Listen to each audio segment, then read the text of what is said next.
ব্যবস্থা করে দিব, ইজ্জত লাগলে আমাকে বল, ইজ্জত আমি এনে ব্যবস্থা করে দিব। আমি আমার কাছে ওইগুলা চা যেগুলো মানুষে দিতে পারবে না, তারপরে আমি তোকে দিব। এবার সত্যি করে বলেন, আল্লাহ কি দেয় না নাকি আমরা নিতে জানি না? আমি সবার মুখ থেকে শুনতে চাই, আল্লাহ কি আসলেই দেয় না নাকি নিতে জানি না? আচ্ছা, যে আল্লাহকে আপনারা মানেন, এটা ওই আল্লাহ না যেটা ফেরাউনকে দিছিল? যারা দাঁড়ায় আছেন তারা একটু বলেন না, এই আল্লাহ ওইটা না যেটা নমরুদকে দিছিল? এই আল্লাহ ওইটা না যেটা আবু জাহেলকে দিছিল?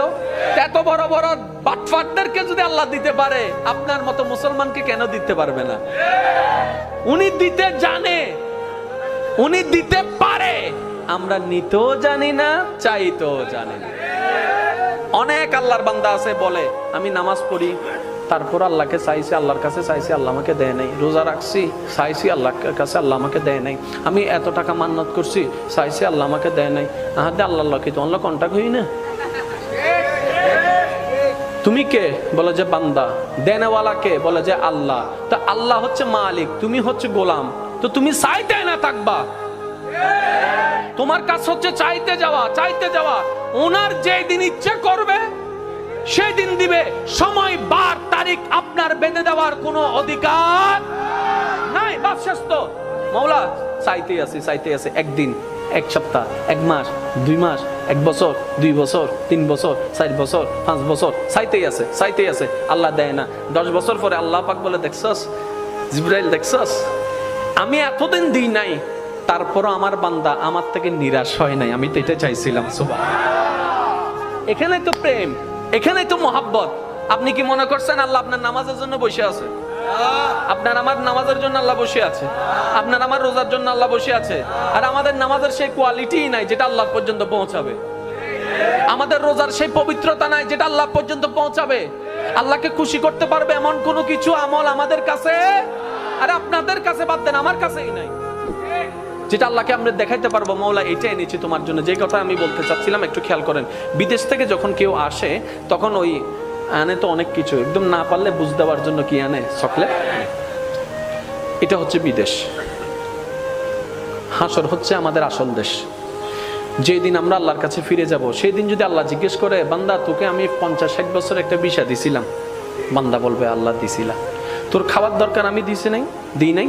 আল্লাহ দিছ। তোর সৌন্দর্য দরকার দিই নাই? দিছ। আল্লাহ বান্দা তোর সম্মান দরকার আমি দিই নাই? আল্লাহ দিছ। তোর স্ত্রী পুত্র স্বামী দরকার আমি দিই নাই? আল্লাহ দিছ। তোর যা দরকার সব আমি দিছি তো? আল্লাহ দিছ। এবার আল্লাহ যদি জিজ্ঞেস করে, ওই দুনিয়ার থেকে আসার সময় আমি আল্লাহর জন্য কি আনছো? একটা জিনিস তো আমার জন্য আনছস নিশ্চয়, একটা জিনিস আমাকে দে। সেদিন আল্লাহকে কোন জিনিসটা দিবেন? নিজেকে প্রশ্ন করেন, উত্তর দেওয়ার দরকার নাই, নিজেকে প্রশ্ন করে দেখেন। দেখেন আপনার ব্রেনে বলছে কিচ্ছু নাই। সবাইকে প্রশ্ন করেন, কিচ্ছু? জোরে বলেন না কিচ্ছু। আল্লাহকে যে দিতে পারবো, আল্লাহ আমি এটা আনছি। এখন আমরা সাহস করে নামাজটা দিতে চাচ্ছি, ওই শুক্রবারের 2 রাকাত ওইটা আর কি দিতে চাচ্ছি। আবার মনে মনে লজ্জা, আগে কোনো সুন্নত নাই, পরে কোনো সুন্নত নাই, এটা আবার কেমনে দিই, এটা আবার কেমনে দিই। এবার অনেকে ওয়াক্তিয়া নামাজ দিতে চাচ্ছে, আবার মনে মনে ভয় হচ্ছে, এই নামাজ না সেই নামাজ যেই নামাজের মধ্যে বাজারের হিসাব করেছিলাম, এই নামাজ না সেই নামাজ যেই নামাজের মধ্যে কত কিছু চিন্তা করছিলাম, এই নামাজটা তো আল্লাহকে দেওয়ার মতো কোয়ালিটি নাই। এবার অনেকে বলে যে তাহলে রমজানের রোজাগুলা দিই। এবার রোজা যখন দেওয়া শুরু করলাম, ফজরের নামাজ কজা, জোহরের নামাজ কজা, আসরের নামাজ কজা, রাতভর তারাবি চলছে, আমি আপনি বাইরে বাইরে ট ট ট ট ট ট, এদিকে রোজা এদিকে বাটপারি, এদিকে রোজা এদিকে চরিত্রের খারাপ। এটাও দেওয়া সম্ভব? এবার হজের বেলায় যখন আসলো, ওকে হজটা দিব কেমনে? হজ করে এসা একটা প্রোগ্রামে আমাকে দাওয়াত দিয়েছিল, আলহাজ না লেখার কারণে আমি সেই মাহফিলে যাই নাই। বলছিলাম 4 লাখ টাকা দিয়ে আলহাজ কিনে আনছি, আমাকে আলহাজ লেখো নাই, ওই মাহফিলে আমি যাব না। এবার বলে যে হজও দেওয়ার কোনো সুযোগ নাই। এবার আসলো জাকাতের বেলা। এবার জাকাতের বেলা যখন আসলো, বলে যে ছবি সারা জীবনে জাকাত দিই নাই।